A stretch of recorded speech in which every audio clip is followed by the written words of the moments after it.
숨을 쉬는 건 감사, 나를 구원하신 건 감사,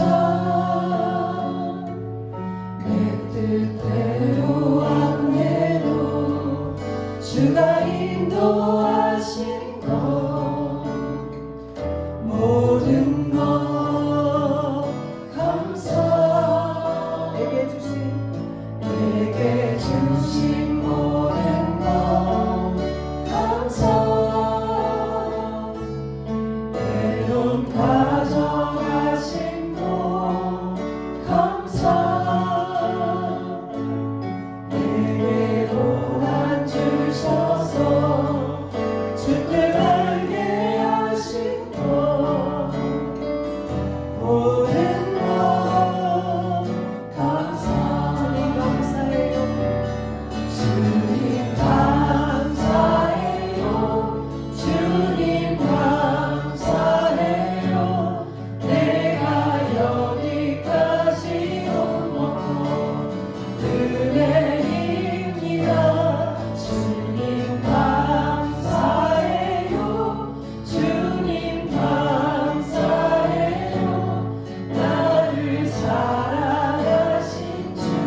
맥주 감사주일이죠.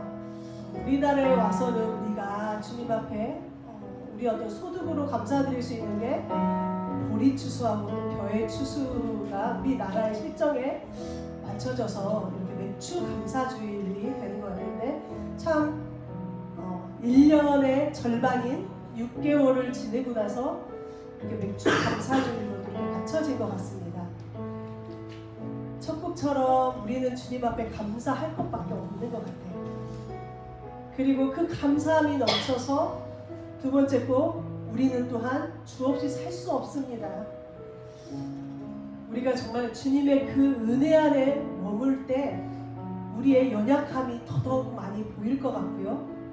그렇기 때문에 주님의 위대하심과 주님의 그 높으신 전능하신 하나님이 더 느껴질 것 같습니다. 오늘 우리의 심령이 정말 그런 고백이 되셨으면 좋겠어요. 주님, 제가 작을수록 낮아질수록 그것을 느낄수록 우리 주님이 크심을 더욱더 느낄 수 있음에 감사합니다. 이런 고백이 우리 심령에 나왔으면 좋겠습니다. 지금 우리 교회가 저녁에 아가서 말씀을 계속 이번 주에는 묵상을 우리 교회가 했던 것 같습니다. 주님이 오늘도 문을 여시고 빼꼼히 너는 내 것이라 나의 사랑 나의 어여쁜 자여 나와 함께 가자 말씀하시는데 우리가 문을 열어주지 않으면 우리 주님은 우리에게 그냥 자유의지로 맡겨주시는 것 같습니다. 정말 하나님이 우리를 향한 그 사랑은 변함이 없으신데요. 그 하나님이 너는 내 것이라 말할 수 있는 바로 나로 문을 활짝 열어드렸으면 좋겠습니다. 아멘. 찬양합니다. 나의 안에 거하라.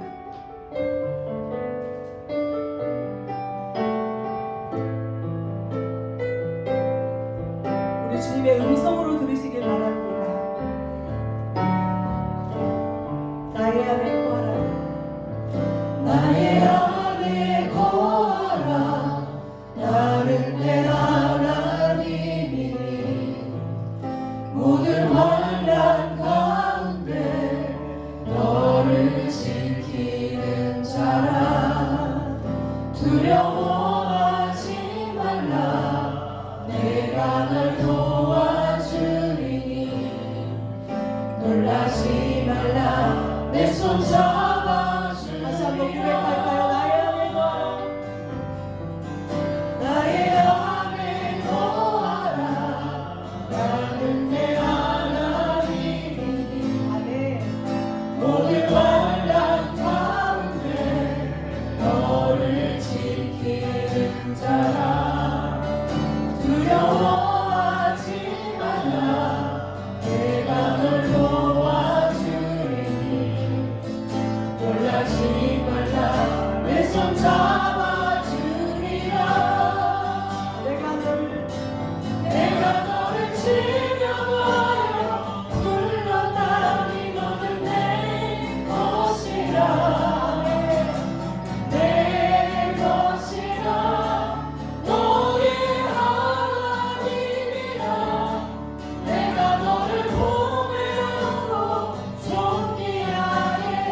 주를 예배하리라.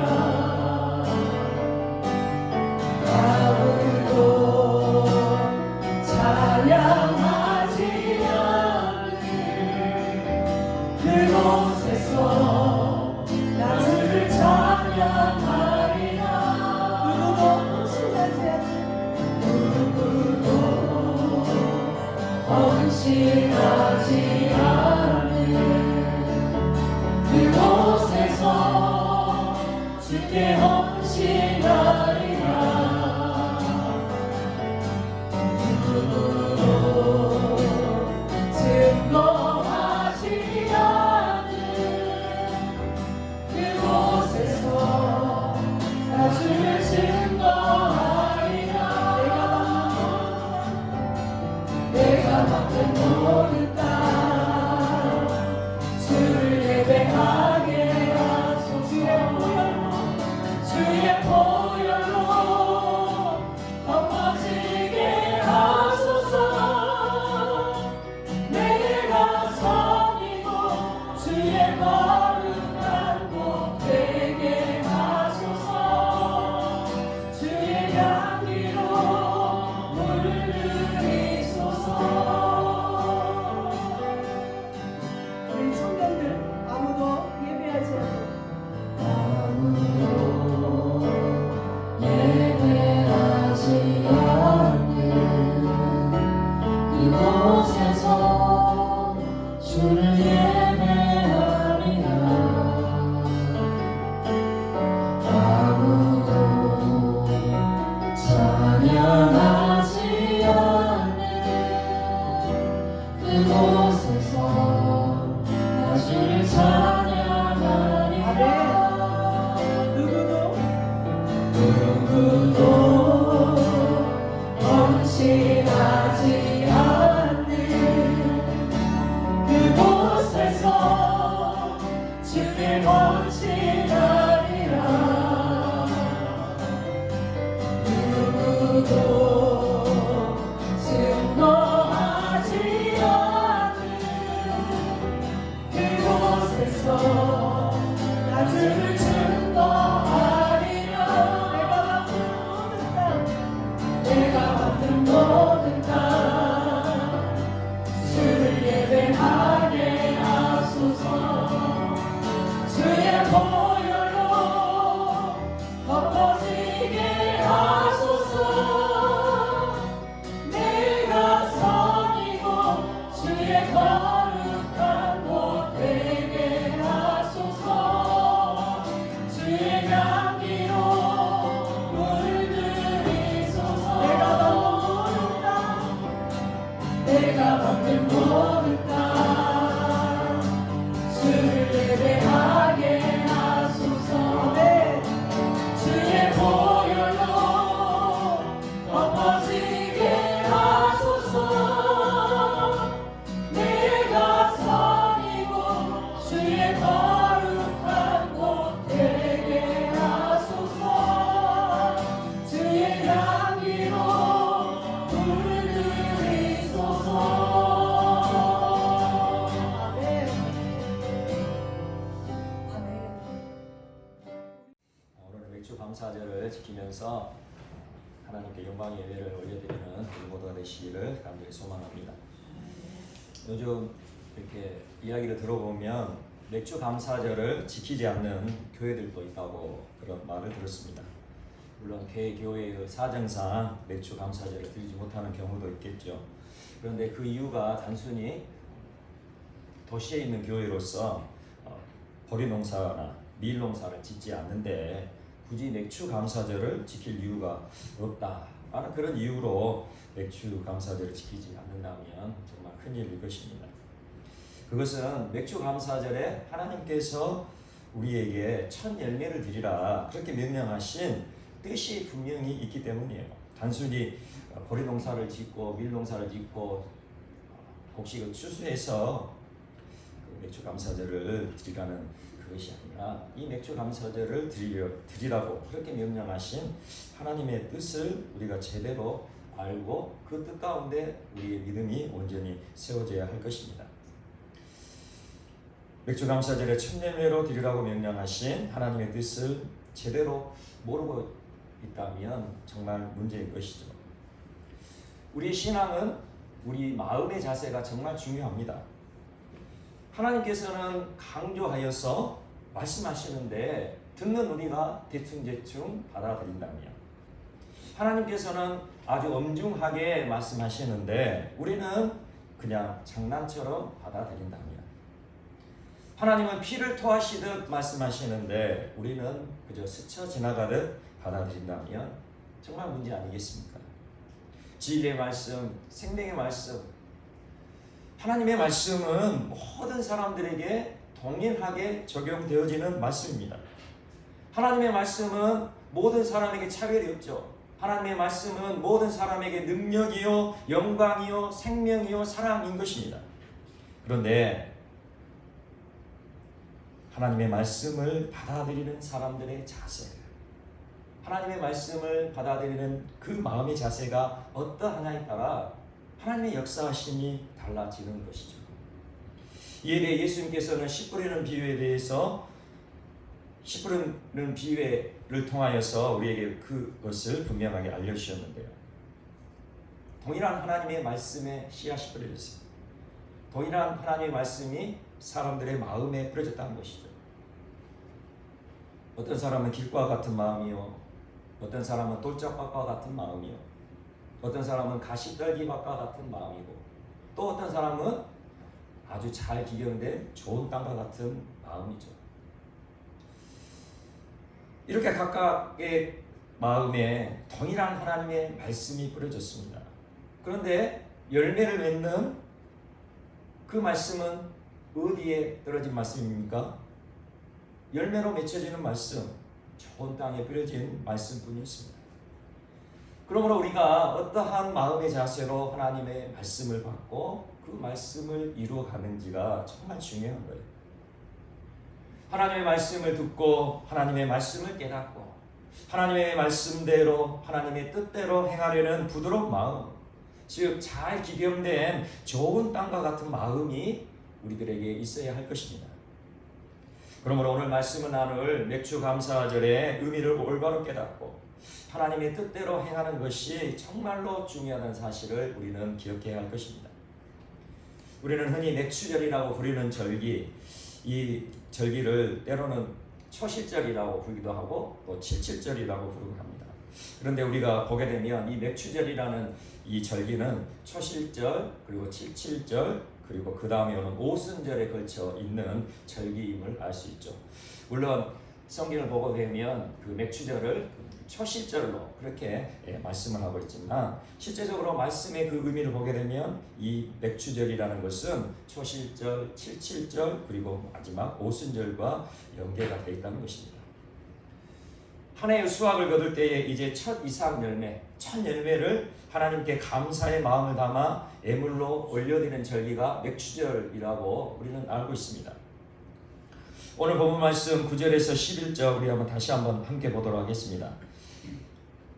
9절에서 11절 함께 읽겠습니다. 시작. 여호와께서 모세에게 말씀하여 이르시되 이스라엘 자손에게 말하여 이르라. 너희는 내가 너희에게 주는 땅에 들어가서 너희의 곡물을 거둘 때에 너희의 곡물의 첫 이삭 한 단을 제사장에게로 가져갈 것이요, 제사장은 너희를 위하여 그 단을 여호와 앞에 기쁘게 받으심이 되도록 흔들되 안식일 이튿날에 흔들 것이며. 아멘.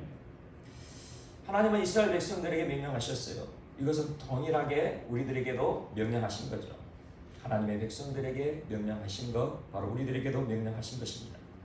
이제 이스라엘 백성들이 가나안 땅에 들어가서 정착을 하게 되고 씨앗을 심고 그 곡식을 수확하게 될 때, 곡물을 수확하게 될 때, 그 첫 열매를 결실한 첫 이삭 한 단을 제사장에게로 가져가고, 그리고 제사장은 그 첫 이삭을 하나님 앞에 흔들어 하나님께 드려라, 그렇게 명령하셨습니다. 이렇게 하나님 앞에 첫 이삭 한 단을 올려드리는 날, 바로 그날이 안식일 이튿날이라 그렇게 말씀하고 있죠. 11절 후반절을 보게 되면 안식일 이튿날에 흔들 것이며, 바로 이 날이 초실절이에요. 이 초실절에는 이스라엘의 모든 것을 대표하여 첫 열매를 드리는 거예요. 그러니까 이 초실절, 오늘 말씀에서 보는 안식일 이튿날에 드리는 이 초실절은 이스라엘 나라에서 가장 처음으로 이삭이 맺힌 그 이삭을 거두어서 하나님께 드리는 날입니다. 이스라엘은 보통 보리와 밀을 심게 됩니다. 그런데 수확을 걷게 되는 것을 보게 되면 보리가 먼저 결실을 하게 되고 그 후에 밀을 이렇게 결실을 하기 때문에 이스라엘 전체에서 처음 난 곡식의 첫 열매를 드리게 되는 것은 보리를 드리게 돼요. 초시절날 이스라엘의 모든 것을 대표하여 보리의 그 첫 이삭 한 단을 하나님께 올려드리게 되는 것이죠. 이렇게 초실절을 아침에 드리고 난 다음에 곧바로 칠칠절이 시작되는데, 이 칠칠절이라는 것은 무엇이냐면 이제 일곱 안식일을 지나게 됩니다. 초실절부터 시작해서 일곱 안식일을 지나니까, 안식일을 7번 지나니까 49일 되겠죠. 이렇게 49일을 지나면서 이제 이스라엘 백성들이 이제 각이 수확을 거두게 될 거잖아요.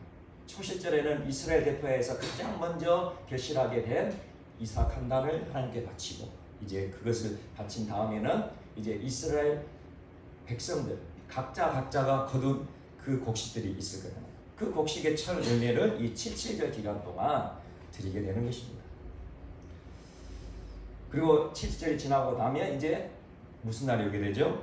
49일이 지나고 50일이 바로 오순절이 되게 되는 것입니다. 이 규례에 대해서 오늘 본문 뒤에 있는 레위기 23장 15절에서 17절까지 말씀을 하고 있는데 제가 한번 읽어드리겠습니다. 안식일 이튿날 곧 너희가 요제로 곡식단을 가져온 날부터, 바로 이 날이 언제라고요? 안식일 이튿날 너희가 요제라는 것은 흔들어 하나님 앞에 제사를 드리는 것을 말하죠. 그래서 곡식단 가져온 날, 바로 초실절, 이 초실절 날부터 세워서 7 안식일의 수요를 채우고 7 안식일 이튿날까지 합하여 50일을 기수하여 새 소재를 여호와께 드리되, 너희의 처소에서 10분의 2 에바로 만든 떡 2개를 가져다가 흔들지니 이는 고운 가루에 누룩을 넣어서 구운 것이요 이는 첫 요제로 여호와께 드리는 것이며. 아멘. 그러니까 초실절에는 이스라엘을 대표해서 첫 열매를 하나님께 드리고, 그리고 칠칠절 그 절기 기간에는 이스라엘 각각의 백성들이 자기가 거둔 첫 열매를 하나님께 드리고, 그리고 마지막 50일 오순절이 되게 되면 마지막 거두는 것을 떡을 2개를 만든다. 마지막 거둔 그 곡식의 열매로 떡을 2개를 만들어서 이것을 하나님께 흔들어 요제로 드리게 되는 것이죠. 그렇다면 하나님께서 이렇게 하나님의 백성들에게 첫 열매의 감사의 예물을 드리라는 이유는 무엇일까요? 지금도 농사를 하고 있죠. 그렇지만 이 농사라고 하는 것이 농부가 땀을 흘리고 노력하는 것이 중요하지만, 농부의 땀과 노력 위에 반드시 필요한 것이 있죠. 좋은 날씨가 주어져야 됩니다. 그 곡식이 여물 수 있는 좋은 환경, 기후가 반드시 있어야 되는 거예요. 농부가 아무리 새벽부터 밤늦까지 농사에 땀을 일해도 가뭄이 온다든지 태풍이 분다든지, 그러면 일순간에 한 해 농사를 망쳐버릴 수밖에 없는 거죠. 그런데 하나님께서 때를 따라 비를 내려주시고 때를 따라 햇빛을 비춰주시고, 그리고 태풍이 몰려오라 할지라도 그 태풍을 막아주신다면 그 한 해의 농사는 정말 풍성한 결실을 맺게 될 것입니다. 그런데 이와 반대로 하나님께서 비를 내려주지 않으시고 햇빛을 비춰주지 않으시고 태풍이 몰아친다면 그 결실을 맺을 수가 없는 거죠. 그리고 한 해 농사가 망치게 되고 결국은 굶주려 죽을 수밖에 없는 것입니다. 그러므로 우리가 이 맥주절을 통하여 깨달아 하는 것은 첫 열매를 거두게 하신 하나님의 은혜, 하나님의 사랑을 늘 기억하며 살아가야 된다는 것입니다. 첫 열매를 거두었다는 것은 무엇입니까? 이제 이 첫 열매를 거두면, 첫 열매를 거두고 난 다음에는 그 이후에 계속해서 곡식을 수확하게 되겠죠. 그러므로 우리가 아까 말씀드린 초실절과 칠칠절, 오순절에 이 걸쳐져 있는 맥주절의 그 의미를 살펴보게 되면 첫 열매를 드리게 되는 초실절과 칠칠절은 하나님이 주실 것에 대해서 감사하는 절기고, 오순절은 하나님이 주신 것에 대해 감사하는 절기라는 것을 알게 됩니다. 우리가 첫 열매를 거두게 되었지만 그 첫 열매 거두고 이후에 그 수확이 어떻게 될지는 알 수가 없는 것이죠. 그래서 첫 열매를 거두면서 그 이후에 풍성한 그 결실, 풍성한 수확을 하나님께서 이루어질 것을 감사하면서 하나님 앞에 우리의 믿음을 고백하는 절기가 바로 칠칠절과 초실절이죠. 그리고 하나님께서 이제 주신 것, 이제 마지막 결실을 다 거두고 난 다음에 떡 두 덩이를 만들어서 하나님께 올려드리는, 감사의 예물을 올려드리는 그 오순절, 하나님께서 주신 것에 대해 감사로 영광 돌리는 절기인 것입니다. 이스라엘 백성들이 첫 열매를 거두게 되었을 때에 그 맥주제를 지켜야 되는데, 우리가 생각해 보면 우리 옛날 시대에도 그랬지만 그 고대 시대에 한 해 농사를 지어서 한 해 양식을 삼아야 하는 그런 여건들이죠. 그때 당시에 크게 농사 기술법이 발전되어 있는 것이 아니고 한 해 농사 지어 어쩌면 겨우 한 해 먹고 살 정도의 그런 농사를 지었을 거예요. 그러니 이제 한 해 농사를 짓고 첫 열매를 거두게 되었을 때 그 상황을 보게 되면 아마 먹을 양식이 거의 바닥이 났거나 아예 바닥이 나 그런 가정들도 많이 있을 거예요. 먹을 것이 없어서 이제 풀을 어떻게 뽑아서 먹는다든지, 옛날에 우리 상황을 보면은 산에 올라가서 소나무 껍질을 벗겨 먹다든지, 그런 상황이 바로 첫 열매를 거둘 바로 그 시기였다는 것이죠. 우리나라도 보릿고개라는 것이 있었다는 것을 우리는 알고 있고 아마 직접 경험을 하신 분들도 계실 것입니다. 그러므로 첫 열매가 맺게 되면 그것을 하나님께 먼저 드린다. 한번 그것 생각해 보세요. 지금까지 풍족한 이 시대에 첫 열매를 맺히면 그 첫 열매를 드린다라고 생각하는 것과 지금 먹을 것이 아무것도 없어요. 굶주리고 있어요. 오늘 죽을지 내일 죽을지 모르는 그 상황 속에서 첫 열매가 맺혔어요. 첫 열매. 근데 그 첫 열매를 내가 먹어도 시원치 않은데, 우리 가족들이 먹어도 시원치 않은데 그것을 하나님께 먼저 드린다. 그것을 생각해 보면 그것은 결코 쉬운 일은 아니겠죠. 그럼에도 불구하고 하나님께 첫 열매를 드린다는 것, 그것은 하나님을 전적으로 신뢰하지 않으면, 하나님을 전적으로 의지하지 않으면 결코 드릴 수 없는 예물이었다는 것입니다. 모든 것이 하나님께로부터 주어진 것이라는 그 신앙이 없이는 불가능한 것이었다는 거예요. 이스라엘 백성들이 광야에서 생활할 때 하나님은 그들에게 만나를 주셨죠. 이스라엘 백성들이 광야에서 생활할 때 그들이 농사를 지을 수 없으니 그들에게 무려 40년 동안이나 하늘에서 만나를 내려 이스라엘 백성들을 먹게 하셨어요. 그런데 이 만나가 더 이상 하늘에서 내려오지 않게 되었죠. 그때가 언제인지 아십니까? 하늘에서 만나가 내려오지 않을 때, 이제 이스라엘 백성들이 가나안 땅을 정복하려고 여리고성 가까이에 왔을 때, 그때에는 만나가 없었어요. 그리고 그 한 해에는 그 가나안 땅에 있는 그 소산으로 먹을 양식을 삼았다, 그렇게 말씀을 하고 있습니다. 이제 이스라엘 백성들이 가나안 땅에 정착을 했어요. 그리고 이제 가나안 땅 정착했으면 첫 이제 씨앗을 심었겠죠. 그러잖아요. 첫 씨앗을 심고 농사를 지어야 이제 살 수 있게 된다는 이야기입니다. 그렇게 정착을 하여 농사를 짓게 되었을 때 1년 동안 농사를 지으며 첫 열매를 거둘 때까지의 고초가 만만하지 않았을 거예요. 그들은 농사를 지은 적이 없었잖아요. 그러잖아요. 그들은 유목민들이 있잖아요. 그래서 농사를 짓는 법을 제대로 모르지만 어떻게 보면 그 주위에 살고 있는 가나안 사람들의 그런 도움을 받았어요. 아마 그 농사를 지을 수도 있겠죠. 가난한 사람들이 농사 짓는 법을 또 보면서 배우면서 또 농사를 지었을 수도 있을 거예요. 그러나 그 농사를 짓는 것이 그렇게 만만하지는 않았을 거예요. 그리고 한 해 동안 농사를 지으면서 물론 가나안 부족을 점령하여서 그 가나안 부족들의 그 곡식을 전리품으로 빼앗아서 그 곡물을 먹었다 손치더라도 그 곡식이 충분치 못했을 거예요.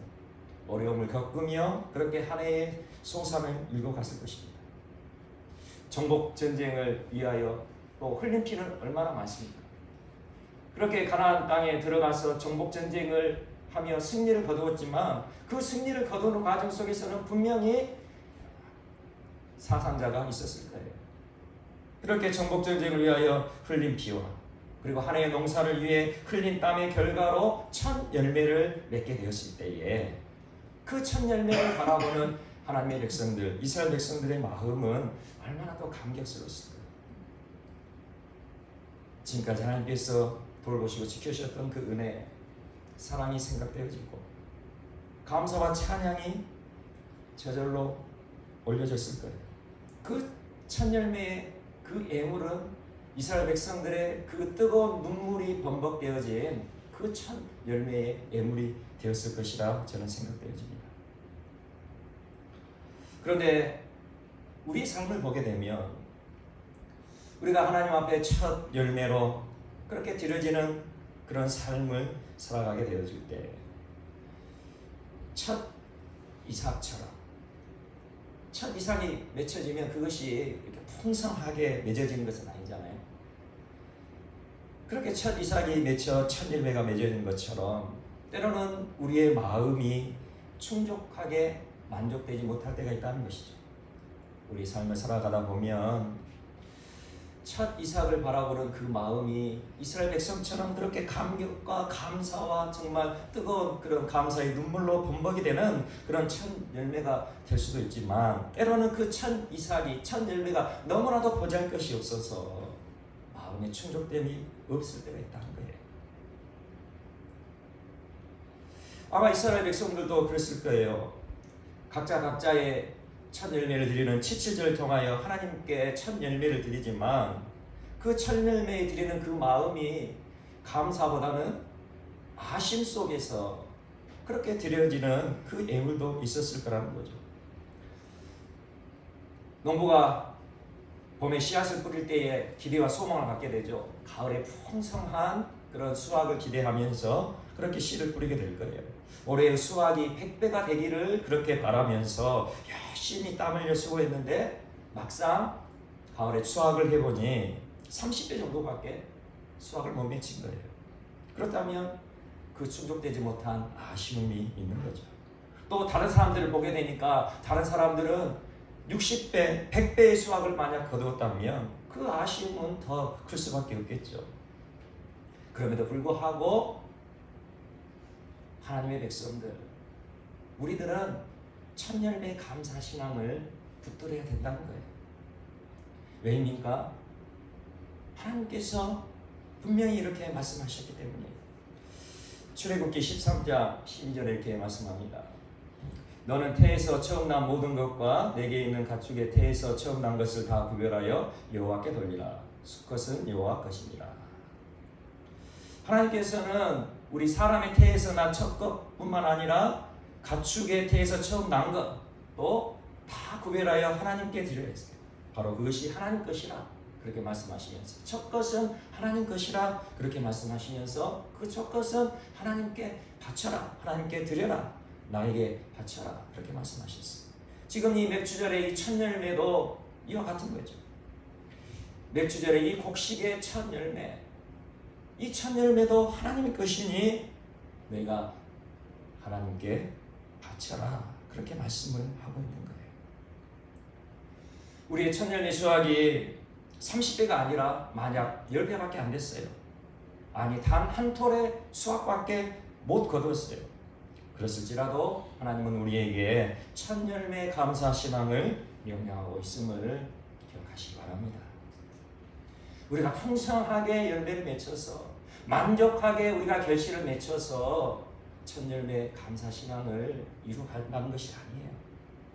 때로는 우리가 충족되지 못하고 때로는 우리 마음에 아쉬움이 있고 때로는 우리의 마음에 정말 큰 그런 낙심이 찾아오게 될지라도 하나님께서는 우리에게 요구하시는 것, 첫 것은 첫 열매는 내 것이니 나에게 돌려라, 그렇게 말씀하고 있는 것이죠.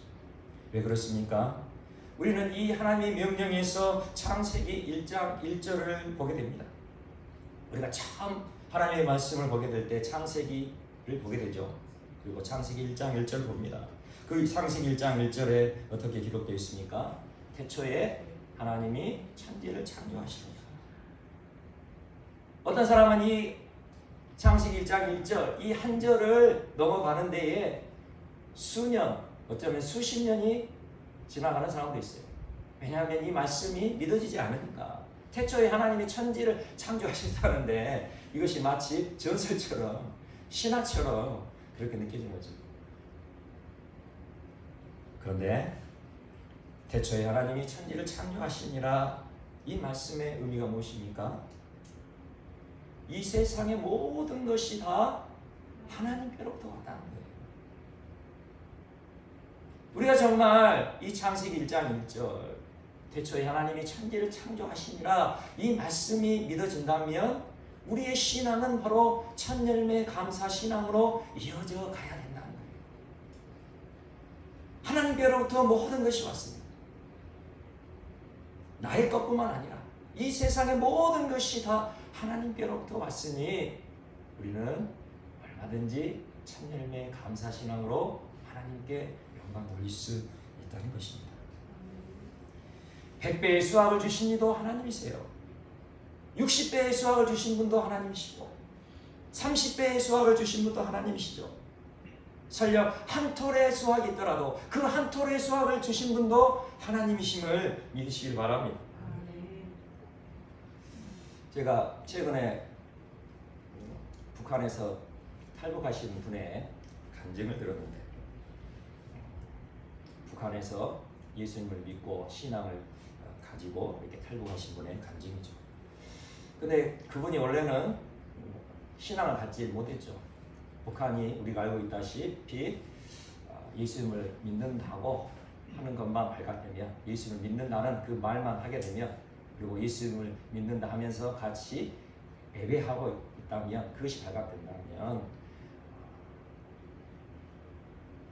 수용소에 끌려가거나 아니면 죽음을 당하게 되죠. 그래서 이분이 이제 신앙을 갖지 않고 계셨는데 탄광에 끌려가신 분들과 함께 생활을 하게 됐대요. 그 이유가 무엇이냐면 이분의 아버지가 신앙을 가신 분이 아니라 그 탄광에 끌려간 분들을 관리하는 철저히 그 공산당에 맹종하는 그 아버님 때문에 이제 아버님이 그쪽으로 이제 그 직장을 가시니까 당연히 자녀도 같이 그곳에서 생활할 수밖에 없죠. 그렇게 그곳에서 교육받고 크고 이제 청년이 되어서 이제 일을 하게 되는데, 우연하게 예수님을 믿는 분과 함께 이제 일을 하게 되었다. 만나서 이야기를 하게 되고, 그리고 이제 여기서 다 이야기하기는 어렵지만 또 중간에 이제 북한의 보위부에서 그 사람에게 말하기, 이제 그 사람의 신분은 철저하잖아요. 그 아버지가 공산당 아주 철저한 이렇게 신분을 갖고 있는 분이기 때문에 내게 그 사람들, 예수를 믿는 그리스도인들을 좀 이렇게 감시하는 역할을 좀 해달라. 같이 일하고 있으니까 그 옆에서 같이 일하면서 그 사람들이 어떻게 행동하고 말하는지를 감시해라. 그리고 특별히 그 사람과 아주 친하게 같이 일하는 그분이 그리스도인으로서 굉장히 믿음이 신실하신 분이에요. 그렇게 그 탄광에 끌려가서 이렇게 수용소에 갇혀 있는 분들은 신앙생활이 하시다가 어떤 그룹 내에서 이렇게 리더하시는 분들이 주로 이렇게 많이 이렇게 탄광에 끌려가서 이렇게 고초를 당하신다. 그래서 그분도 탄광에 가시기 전에는 북한 내에서 신앙생활이 자유하실 때에는 그리스도인들 같이 모여서 함께 말씀을 전하고 이렇게 리더하는 그런 분이셨다고. 그러니까 특별히 이 사람을 더 주의해서 감시를 해라, 그랬다고 말해요. 그런데 이제 이분이 이렇게 감시원이 돼가지고 그 사람을 자세히 살펴보고 이제 감시원이 됐으니까 이전에는 그냥 쉽게 지나가는 말도 자세히 들을 것 아닙니까? 그리고 어떤 말을 하게 되면 어떤 의도를 가지고 말하는지 그렇게 자세히 그 사람의 의도, 그 마음의 심중까지 다 파악하면서 그 사람을 감시하게 되었죠.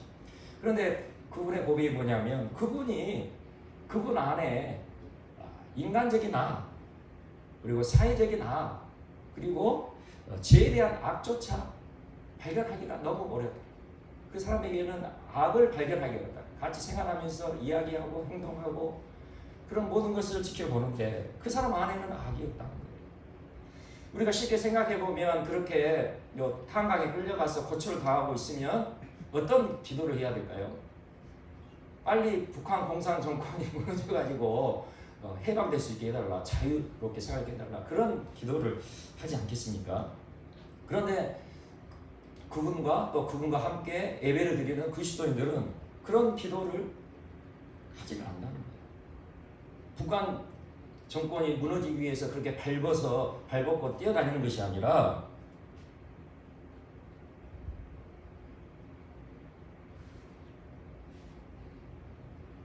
그분들은 하루하루의 삶을 살아가면서 하나님께 감사하면서 자신에게 주어진 그 일들, 그 일에 성실히 일해가면서 그렇게 하루하루를 살아가신다는 거죠.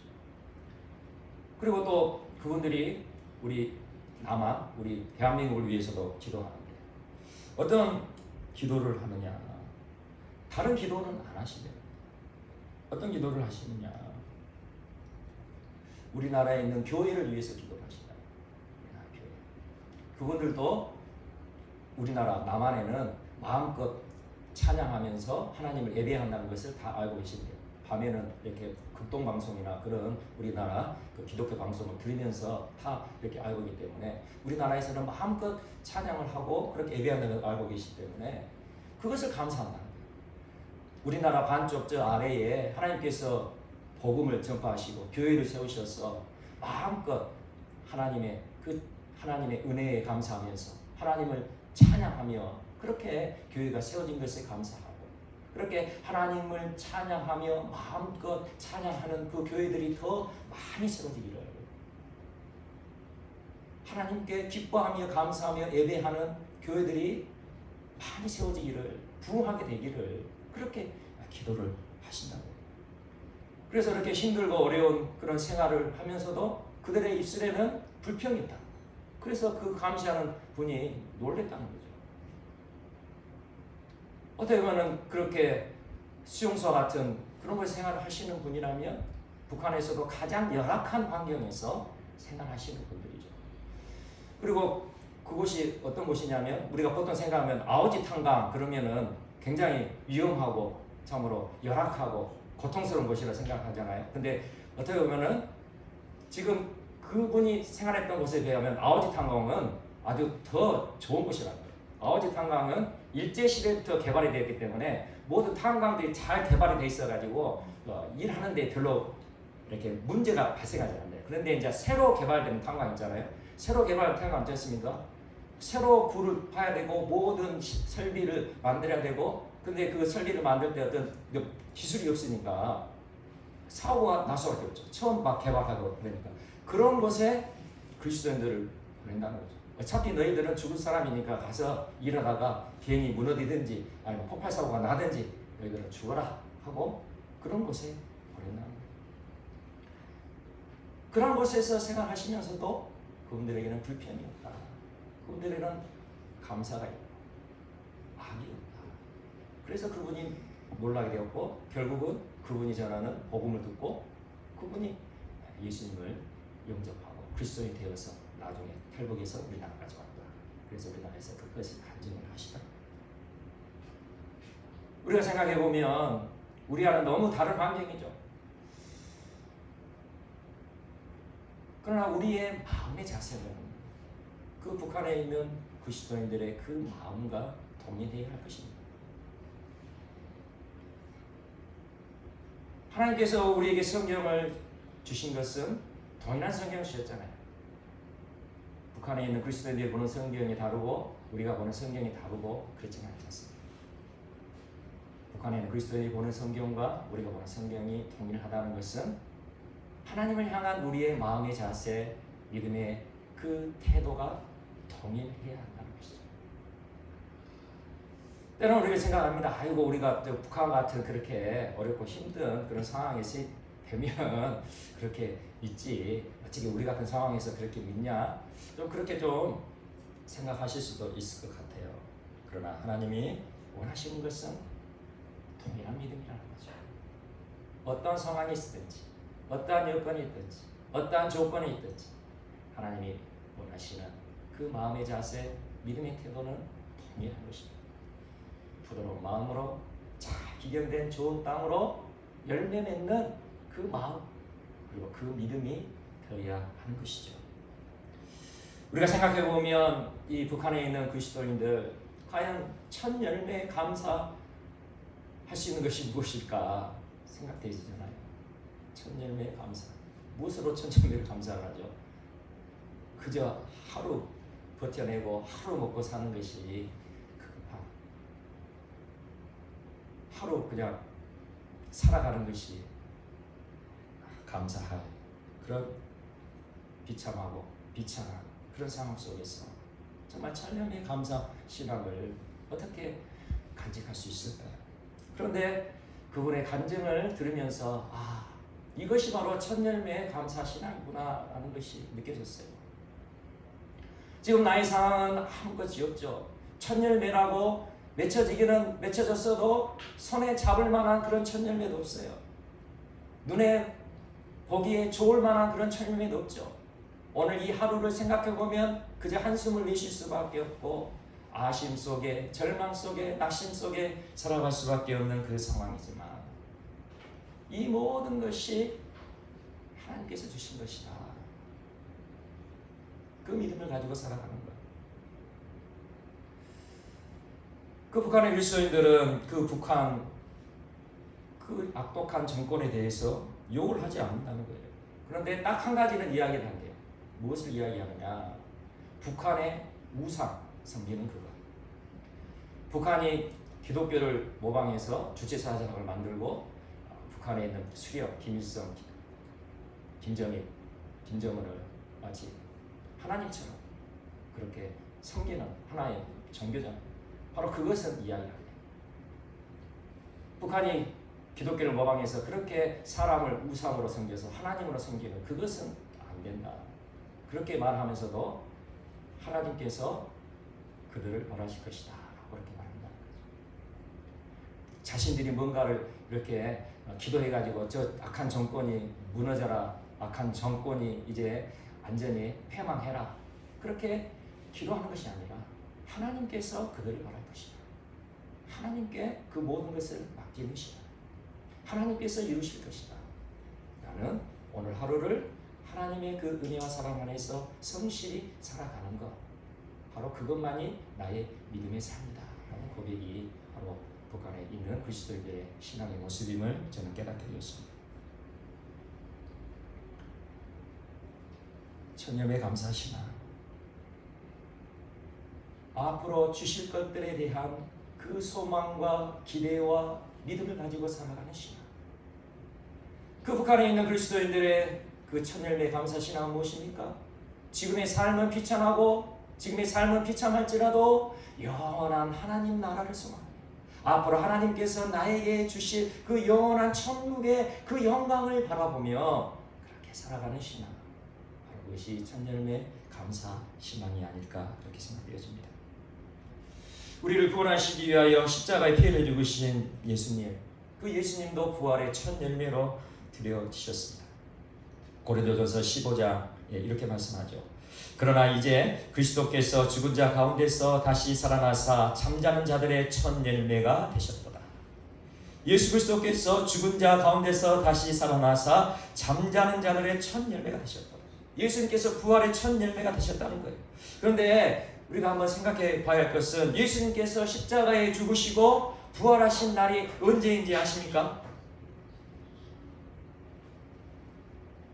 예수님이 십자가에 못 박혀 죽으시고 부활하신 날 6월절 만찬을 드시고 나흘고 십자가에 못 박혀 죽으시고 첫 번째 안식일이 지난 다음 날이죠. 첫 번째 안식일이 지난 새벽에 예수님께서 부활하셨죠. 그러면 이날은 무슨 날과 같은 날이죠? 6월절이 지나고 첫 안식일이 지난 다음입니다. 처음 말씀드렸던 초실절과 똑같은 날이에요. 초실절과 정확하게 일치한 날. 그러니 초실절에 그 첫 열매, 이스라엘 전체를 대표하여서 첫 이삭 한 단을 드리는 그 제사를 드리는 그 시간에 예수님께서 부활을 하셨다.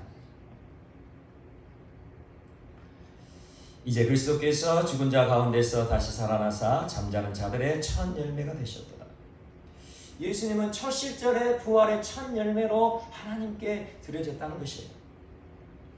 예수님께서 십자가에 못 박혀 죽으실 때를 한번 생각해 보십시오. 예수님께서 십자가에 못 박혀 죽으실 때 마치 양이 도살장에 끌려가는 것처럼 힘없이 그렇게 끌려가신 분이 예수님이시죠. 한마디 말도 없이 잠잠히 십자가를 짊어지고 가신 예수님, 바로 그분이셨어요. 예수님의 그 비천한 모습, 참으로 연약한 모습, 참으로 그 비천한 모습을 보게 되면 마치 한 톨의 수확도 없는 완전히 망한 자의 모습이었어요. 그렇게 예수님은 십자가에서 비참하게 못 박혀 죽으시고 안식일이 지난 다음 날 새벽에 부활의 첫 열매가 되셨던 것입니다. 그렇게 예수님은 부활의 첫 열매가 되셔서 그리스도 안에 있는 우리 모든 사람을 다 살려내신 거죠. 부활의 첫 열매로 우리 모든 영혼들을 구원해 내시기 위하여 예수님께서 십자가에 못 박혀 죽으셨다는 것입니다. 예수님께서도 부활의 그 놀라운 영광을 바라보시면서 그 비참한 저주의 십자가를 짊어지신 거죠. 히브리서 12장 2절에 이렇게 말씀합니다. 믿음의 주여 또 온전하게 하신 이인 예수를 바라보자. 그는 그 앞에 있는 기쁨을 위하여 십자가를 참으사 부끄러움을 개의치 아니하시더니 하나님 보좌 우편에 앉으셨느니라. 아멘. 예수님은 그 앞에 있는 기쁨을 위하여 십자가를 참으시고 부끄러움을 개의치 않으셨다는 거죠. 그렇게 십자가에 죽으시고 부활하셔서 하나님 보좌 우편에 하나님의 그 놀라운 영광에 예수 그리스도께서 함께하고 계시다고 그렇게 말씀하고 있습니다. 첫 열매 감사시나 우리가 많이 있어서 풍성해서 하나님께 감사 드릴 수도 있겠죠.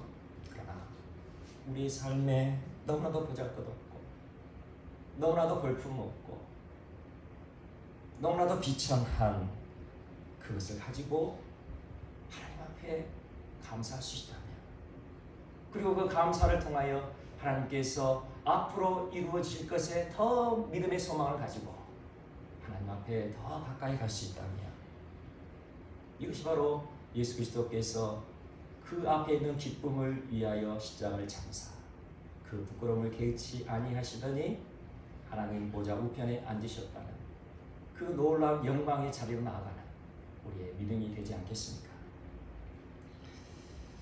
로마서 4장 17절 하나님은 죽은 자를 살리시며 없는 것을 있는 것으로 부르시는 이시니라. 아멘. 우리의 믿음이 천년의 감사 신앙으로 부흥되기를 간절히 소망합니다. 하나님은 죽은 자를 살리시며 없는 것을 있는 것으로 부르시는 분이시라는 거예요.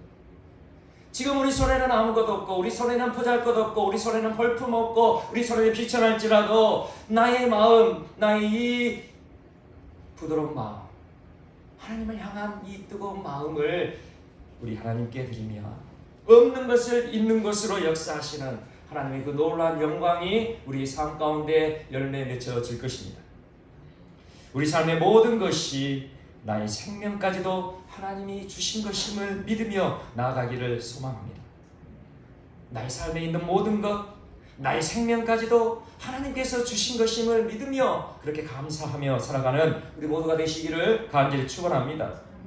우리 삶에 맺어진 그 첫 열매, 그 첫 열매에 감사하며 그 첫 열매 가운데 또 앞으로 이루실 하나님의 그 놀라운 영광을 기대하며 소망하며 믿음으로 전진할 수 있는, 그래서 우리의 믿음이 더욱더 굳건해질 수 있는 우리 모두가 되시기를 간절히 소망합니다. 우리 삶에 맺어진 그 첫 열매, 비록 보잘것도 없고 볼품 없더라도 하나님께서 역사하실 것을 기대하며 하나님께 우리의 마음을 드려질 수 있는 우리 모두가 되시기를 간절히 소망합니다. 제가 맥주절이 초실절과 칠칠절, 오순절과 연관이 되어 있다 그렇게 말씀드렸죠. 그렇게 우리가 초실절을 그리고 칠칠절을 하나님 앞에 첫 열매 감사 신앙으로 드리게 되면 반드시 오순절이 오게 되었다는 거예요. 오순절은 어떤 날이라 했죠? 마지막 수확을 거두어 떡 2덩이를 하나님께 올게 됩니다. 그러니까 마지막 수확까지 하나님께서 지켜주셨다는 거죠. 돌봐주셨다는 거죠. 마지막 수확까지 끝까지 하나님께서 책임져 주셨다는 거예요. 바로 그것이 바로 오순절의 감사의 제사인 것입니다. 우리가 알고 있듯이 오순절은 어떤 날입니까? 오순절날 신약시대에 성령님께서 오셨죠. 생명의 떡이신 예수 그리스도께서 성령으로 오신 날이 바로 오순절이에요. 구약시대 이스라엘 백성들이 떡 2덩이로 하나님께 영광 올렸듯이 오순절날, 신약시대의 오순절날 생명의 떡이신 예수 그리스도께서 성령으로 이 땅에 오셨다. 너무나도 놀랍지 않습니까?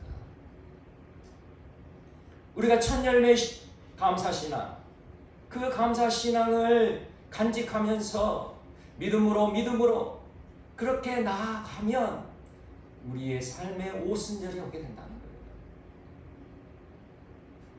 생명의 떡으로 오신 예수 그리스도께서 우리 마음 안에 역사하시게 된다는 거예요. 성령의 충만함이 우리의 심령에 임하게 된다는 것입니다. 그러니 이 첫 열매 감사신앙이 얼마나 중요합니까? 우리가 성령을 받아야, 성령을 받고 거듭나야 우리가 그 놀라운 예수 그리스도의 부활의 영광에 참여할 수 있는 것 아니겠습니까? 그런데 우리 삶의 이 첫 열매 감사 신앙이 없다면, 이 첫 열매 감사 신앙이 식어져 버린다면, 이 첫 열매 감사 신앙을 잃어버린다면 우리의 믿음에는, 우리의 삶에는 결코 오순절이 올 수가 없다는 거예요. 성령을 받을 수도 없고 성령을 받고 거듭남의 그 놀라운 은혜가 이루어질 수 없다는 것입니다. 이것이 우리에게 주시는 맥주절의 놀라운 은혜요, 놀라운 축복인 것입니다. 첫 열매 감사 신앙을 그저 허투루 생각하시면 안 됩니다. 그저 1년에 한 번 교회에서 지킨다니까, 목회자가 다음 주에 맥주절 지킨다니까 아이고 맥주절 왔는 것 같다, 그렇게 지켜서는 안 된다는 것이죠. 이 첫 열매 감사 신앙이 나의 영혼을 살리는 능력이 되고 내 영혼이 거듭나게 되는 은혜가 되고 내 영혼이 부활하여 영원한 하나님 나라 천국에 들어가게 되는 축복이 되는 것임을 명심하시기 바랍니다. 하나님은 죽은 자의 하나님이 아니요 산 자의 하나님이시라. 예수님께서 직접 말씀하신 말씀입니다. 하나님은 죽은 자의 하나님이 아니요 산 자의 하나님이시라. 예수 그리스도께서 십자가의 죽으심으로 영광의 부활로 다시 살아나신 것처럼 우리도 그렇게 될 것입니다. 첫 열매 감사 신앙으로 하나님께 우리의 부드러운 마음, 하나님을 향한 그 사랑의 마음, 하나님을 향한 우리의 믿음의 그 뜨거운 마음을 드리다 보면 나의 죽은 영혼이 다시 살아나게 된다는 거죠.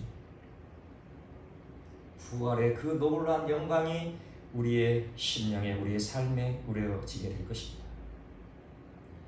세상 사람들은 예수 그리스도께서 십자가에 못 박혀 죽으실 때에 이제 다 끝났다 그렇게 생각했습니다. 비틀어지고 말라붙어버린 그 십자가에 달려있는 예수 그리스도, 너무나도 볼품없어 보이는 예수님이셨어요. 감히 첫 열매라고, 부활의 첫 열매라고 일컬을 수조차 없는 참으라도 볼품없는 예수 그리스도이셨죠. 그러나 그분이 그 앞에 있는 기쁨을 위하여 십자가를 잡으시고 그 모든 부끄러움, 수치, 모욕, 멸시, 조롱 그 모든 것을 개의치 아니하시니 천열매드리는 그 초시절 새벽에 부활의 첫 열매로 하나님께 드려지고 하나님 보좌 우편에 앉으셨다는 것입니다. 이 놀라운 영광이 우리 모두에게 이루어지기 소망합니다. 우리 삶이 비틀어지고 말라붙어버린 참으로 그 십자가에 매달려 있는 볼품없어 보이는 천열매 같은 그런 삶일지라도 기쁨으로 감사하며 우리에게 반드시 없는 것을 있는 것으로 부르시고 역사하신 산자의 하나님, 죽은 자의 하나님이 아니라 산자의 하나님, 그 하나님이 나의 삶을 이끌어 주실 믿고 날마다 믿음으로 천년의 감사 신앙으로 영광 돌릴 때에 우리 삶에 더 아름답고 풍성한 열매들이 맺혀지게 될 것입니다. 우리가 그토록 원하고 간절히 소망한 그 부활의 열매가 우리 삶에 우리 심령에 열매 맺혀질 것입니다. 성령의 충만함으로 거듭나는 역사가 반드시 우리 심령에 열매 맺혀지게 될 것입니다.